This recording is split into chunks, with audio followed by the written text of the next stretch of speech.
Hey everybody, it's the History Teacher. In this episode, we'll examine the Roman Republic, which preceded the Roman Empire. The traditional founding date for Rome is 753 BC. Rome's founding tale is that two abandoned boys, Romulus and Remus, were raised by a female wolf and later founded the city of Rome. Between 800 and 500 BC, Greek tribes colonized southern Italy, bringing their alphabet and religious practices to Roman tribes. In the 6th and 7th centuries BC, a people called the Etruscans expanded southward and conquered Rome.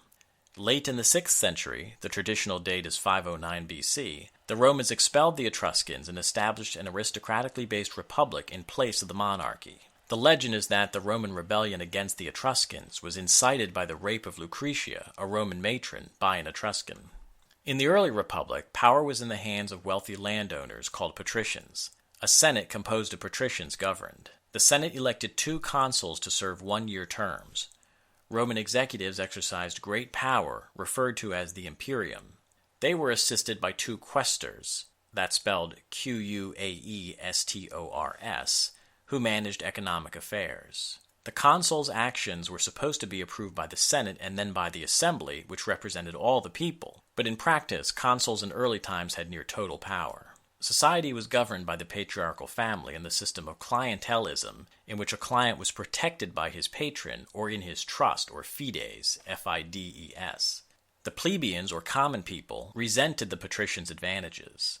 In 494 BC, plebeians won the right to elect tribunes, that is, people from the tribes, to represent them before patrician magistrates. In 450 BC, the law of the 12 tablets codified the people's traditional rights. In 367 BC, a plebeian consul was elected for the first time. Finally, in 287 BC, the plebeians' assembly's acts were considered binding and not subject to the Senate's veto. Between 509 and 264 BC, Rome conquered Italy through a mixture of diplomatic skill and force.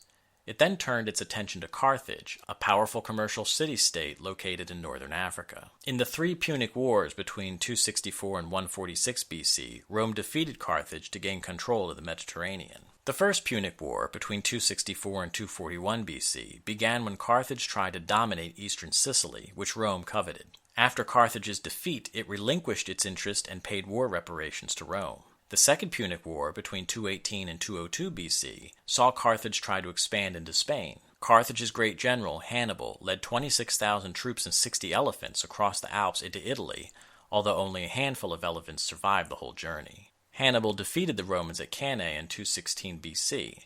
The Roman general Publius Scipio defeated Carthage in a series of battles in Italy and Africa.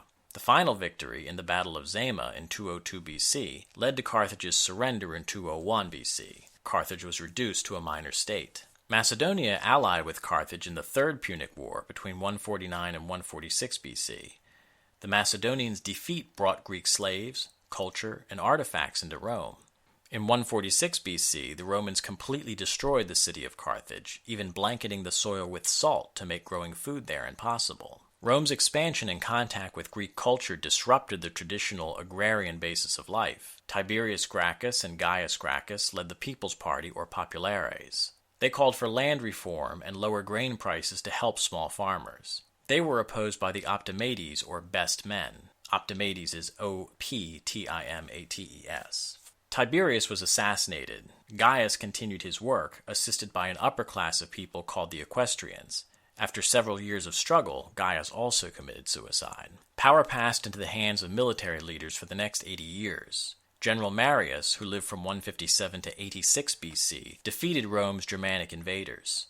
A revolt, called the Social War, broke out in 90 BC. Sulla and Julius Caesar emerged as the most powerful men. In 73 BC, Spartacus led a slave rebellion, which General Crassus suppressed. In the 60s BC, Caesar helped suppress Catiline, who had led a conspiracy in the Senate. In 60 BC, Caesar convinced Pompey and Crassus to form the first triumvirate, that is, rule by three people. When Crassus died, Caesar and Pompey fought for leadership.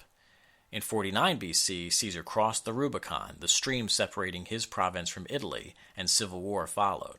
In 47 BC, the Senate proclaimed Caesar as dictator and later named him consul for life. Brutus and Cassius believed that Caesar had destroyed the Republic and corrupted its virtues. They formed a conspiracy, and on March 15, 44 BC, the Ides of March, Caesar was assassinated in the Roman Forum. Octavian, his 18-year-old nephew and adopted son, succeeded him. Julius Caesar reformed the tax code and eased the burdens on debtors. He instituted the Julian calendar, which was used until 1582. The representative assembly under Caesar had little power, though. In literature and philosophy, Plautus wrote Greek-style comedy. Terence, a slave, wrote comedies in the tradition of the Greek writer Menander. Catullus, in the 1st century BC, was the most famous lyric poet. Lucretius's book, entitled Order of Things, also in the 1st century BC, described Epicurean atomic metaphysics while arguing against the immortality of the soul. Cicero, the orator and stylist, defended the Stoic concept of natural law. His book, Orations, described Roman life. Roman religion was family-centered and more civic-minded than Greek religion. With the ascension of Octavian, the Roman Republic would begin its transition to the Roman Empire. All right, that's it for now. Thank you for watching, and see you next time.